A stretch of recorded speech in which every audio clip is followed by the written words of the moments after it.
L'étrave et le cap, quelle franc-maçonnerie pour demain, par Jacques Fontaine. Introduction. La franc-maçonnerie vivra-t-elle encore dans 15-20 ans? N'est-il pas temps de s'en préoccuper dans une époque où tout va de plus en plus vite, où le changement devient permanent? Pour les plus jeunes d'entre nous et pour tous ceux et toutes celles qui transmettent à leur tour la lumière.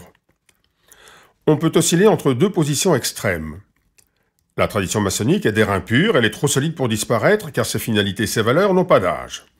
Il convient donc de ne toucher à rien. Et en face, l'on peut entendre. Les valeurs maçonniques sont certes essentielles mais devenues banales. Ne fondent-elles pas les convictions actuelles de l'homme occidental au moins? La Déclaration universelle des droits de l'homme de 1948 est devenue la référence. Les valeurs de l'ordre n'en disent pas plus. En outre, ces rites sont d'une autre époque, charmants et caducs. Comme nous l'apprenons en loge, il est opportun de choisir l'hypothèse la plus réaliste et la mieux fondée. N'est-ce pas la tâche de la chambre du milieu que de s'atteler à la recherche de ce fameux milieu pour ajuster les propos et dessiner le troisième point? Ce livret, je vous le propose justement comme une réponse à cette question de la survie de l'ordre. D'ores et déjà, je vous le dis tout net, j'ai la conviction que la maçonnerie durera longtemps, mais en évoluant peu à peu au fil des temps, tout en gardant les fondamentaux traditionnels. Je crois fermement au changement de lecture du rite. À ces lectures supplémentaires, je suppose que de nouveaux outils s'adjoindront aux outils actuels. Ainsi, la pierre brute, avec les éclats enlevés, pourrait ajouter à ses sens symboliques celui du lâcher-prise, parce que cette disposition mentale a toute chance de gagner l'Occident et le répertoire de développement de chacun ou de chacune. Les outils ne sont-ils pas sensibles au parfum de leur époque, de même que les valeurs qui fluctuent avec les cultures? Entendons par là que des valeurs d'action nouvelles pousseront sur la tige de l'éthique universelle. Quant à la structure de la voie maçonnique, elle est fichée dans la permanence de toutes les voies de réalisation spirituelle d'hier, d'aujourd'hui et de demain. Elle reste et restera cette alliance merveilleuse d'un rite de passage et d'un parcours de sagesse, qui peut poser pour l'adepte sincère les questions du sens de sa vie et du sens de la vie. À mes yeux, la franc-maçonnerie que nous pratiquons dans notre pays est un trésor de la pensée occidentale et, dans ses profondeurs, de l'humanité. À travers elle, la nature parle fort, traduite en rites, mythes et symboles. Les désirs et les peurs, les espoirs et les défenses, les amours et les haines. La maçonnerie est un arbre magnifique qui plonge ses racines dans le terreau de l'humanité. La lecture, la culture, voici les niveaux qui changent, bougent, se transforment avec l'histoire des hommes et des civilisations. M'est avis, mais j'attends la démonstration contraire que cette future maçonnerie n'évoluera pas à partir de la souche anglo-saxonne. Celle-là est fière de n'avoir surtout pas évolué. Ce qu'elle tient pour sa plus grande qualité, la permanence de l'intouchable, la tradition avec un T majuscule. Ce sentiment perdure chez pas mal d'entre nous aujourd'hui. Relent guénonien d'une mythique tradition universelle qui nous intime sans cesse de la retrouver plutôt que d'avancer. Quelles sont les conséquences de cette croyance? On ne touche à rien dans l'illusion de communier par l'esprit avec une époque très ancienne, animée de désirs et de réalités spirituelles. De fait, les rites anglo-saxons, émulation, York, standard d'Écosse, promeuvent une culture figée. Là, la maçonnerie est et a toujours été cérémoniale, théiste, spectaculaire et bienfaisante.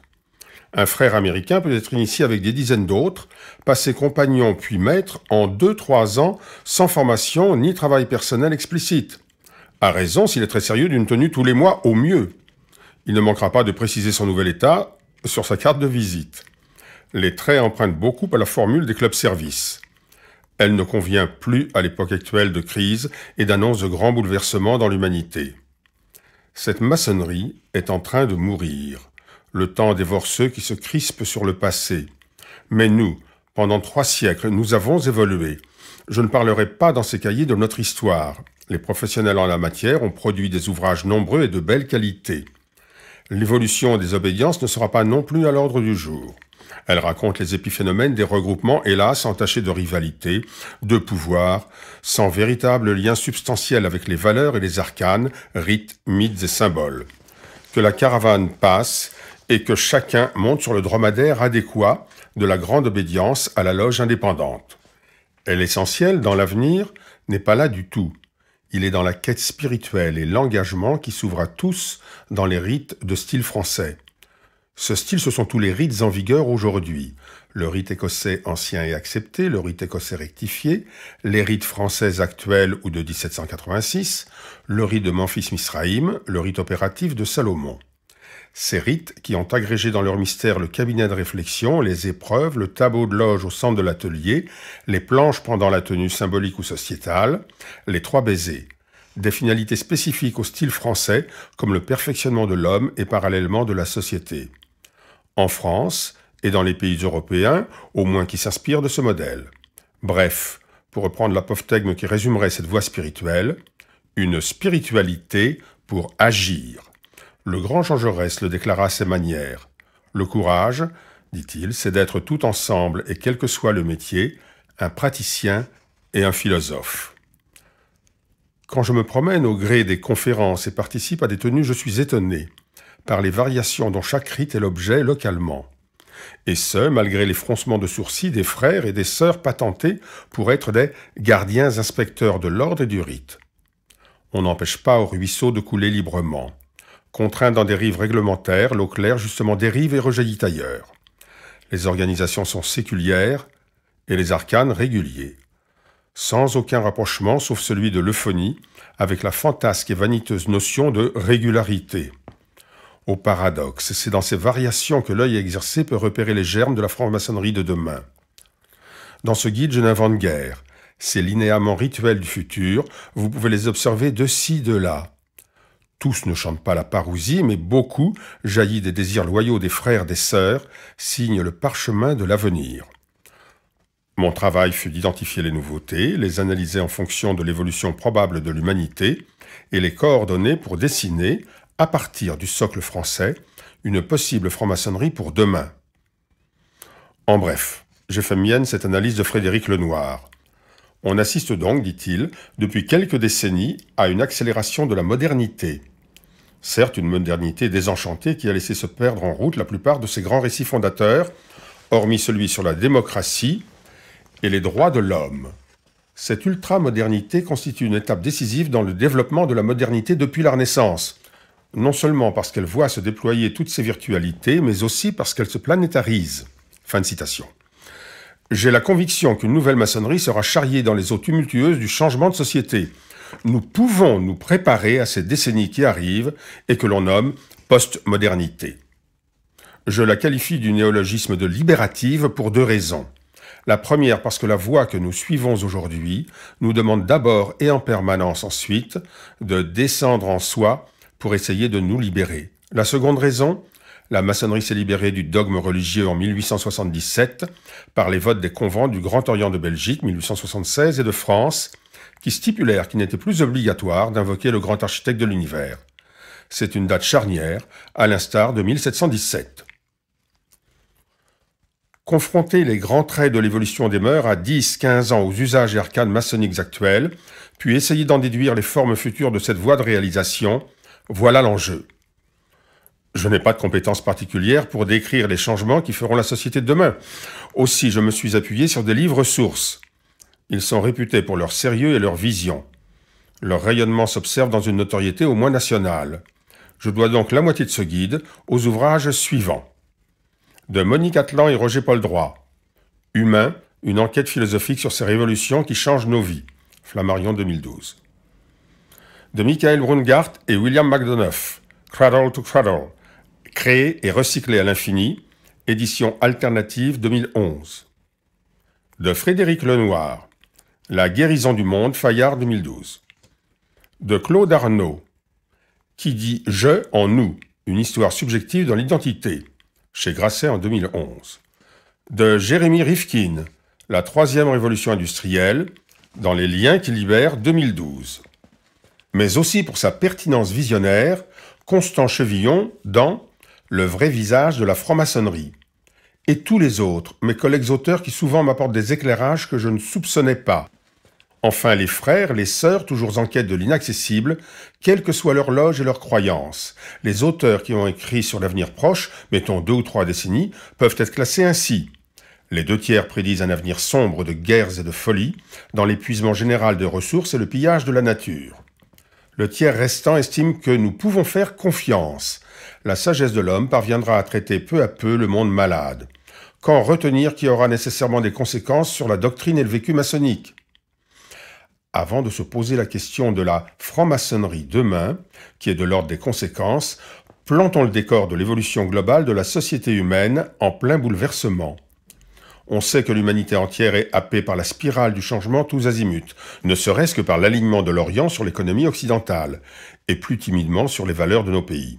Nous, citoyens du monde, pouvons avoir l'impression que nous aspirons à écrire le mot « fin », celle des sociétés en rupture, en conflit, en lassitude, mais celle aussi de notre corps périssable, la souffrance, la vieillesse, la mort repoussée. Celle qui reformule aussi la différence sexuelle dualiste et la procréation. Pourquoi ne pas aller encore plus loin? Réduire, voire dominer les ténèbres de nos esprits dont nous sommes peu ou prou les esclaves. L'imaginaire est désormais libre d'inventer de nouvelles réalités. L'ancien monde que nous vivons encore nous convainc, pour les plus anciens, de la linéarité de l'évolution, de sa solidité, de la permanence et du progrès indiscutable. Le nouveau monde, lui, en gésine douloureuse, clame l'ubiquité, la vitesse, la jouissance immédiate et des relations virtuelles légères comme la brume. Des vies postmodernes déshumanisées? Pas si sûr quand on observe que les sociétés traditionnelles envient nos richesses, certes, mais aussi nos libertés et notre confort de vie. Ce sont des effets, et il sera impératif de remonter aux causes. Elles seront identifiées, formulées, et les effets évalués entreront par tous les interstices sociaux, culturels et philosophiques. La franc-maçonnerie pourrait être un de ceux-là, tour à tour cause et conséquence. À elle de saisir que la postmodernité est à venir dans les douleurs de l'accouchement. Notre époque lui lègue un héritage superbe, les droits de l'homme, la démocratie et la durée de la vie. On ne voit pas ce qui pourrait le remettre en cause. La Renaissance trouve aujourd'hui son aboutissement historique, pour laisser la place à d'autres grandes idéologies fondées sur la globalisation et l'individualisation. Nos frères, nos sœurs, dès aujourd'hui, peuvent se pencher sur ces nombreuses crises qui se tiennent les unes les autres en un système cohérent, pour se préparer et aller vers d'autres sens qui restent à deviner plus qu'à analyser. Le défi pour les francs-maçons n'est plus seulement de poser les problèmes au moment même où ils s'expriment. Leur défi est de repérer les signaux faibles qui préludent aux crises sectorielles. Prévenir et avertir avant de traiter et de guérir.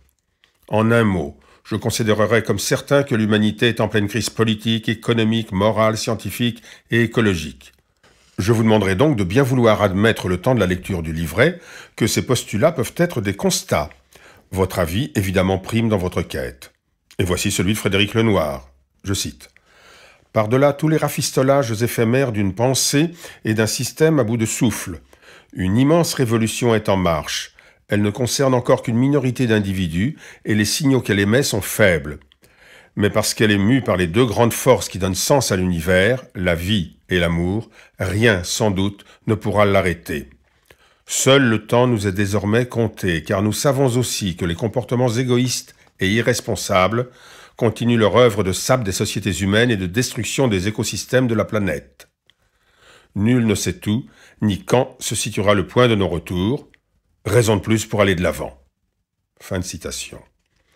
Je souscris à ces idées fortes qui ramassent en quelques phrases une vision puissante de l'évolution de la société. La franc-maçonnerie n'aura pas à choisir. Elle changera sinon? Je crois qu'elle changera. Fort de cet état du monde, j'ai préféré un plan dont chaque partie commence par poser un changement majeur possible. J'analyse alors les répercussions éventuelles sur les arcanes, à savoir le rite, les mythes, les symboles, et les thèmes sociétaux traitables dans ce que j'appelle les tenues de comité sur lesquelles je reviendrai plus longuement. Nous commencerons par les technologies de l'information, puis par la vitesse croissante du changement, sur fond de globalisation de l'économie et de l'écologie qui suivra, avec l'effacement des frontières de toute nature. Conséquence de tous ces phénomènes, les valeurs traditionnelles s'écroulent et sont remplacées assez vite, l'espace de 2 décennies. Après l'énoncé de chaque bouleversement, nous nous pencherons sur les faiblesses actuelles de la doctrine maçonnique pour nous demander « Demain, vont-elles s'amplifier ou se réduire ?» Nous pourrons, après ce tour d'horizon, regrouper clairement les modifications possibles qui dessineront une franc-maçonnerie à venir. Nous pourrons ainsi nous y préparer. Je vous proposerai des modifications, des approches, des méthodes, des techniques, bref, plusieurs outils. Mais pas des vérités, ces réponses en forme d'oukase qui polluent l'audace et l'innocence de son expérience. D'ailleurs, je recourrais aux alternatives. Si c'est ça, alors la maçonnerie évoluera, ou elle sera à côté du jeu. Et dans ce cas, que pourrait-elle trouver? Car au bout du compte, si ce livret vous éclaire un tant soit peu, ce sera grâce aux questions qu'il aura déclenchées chez vous.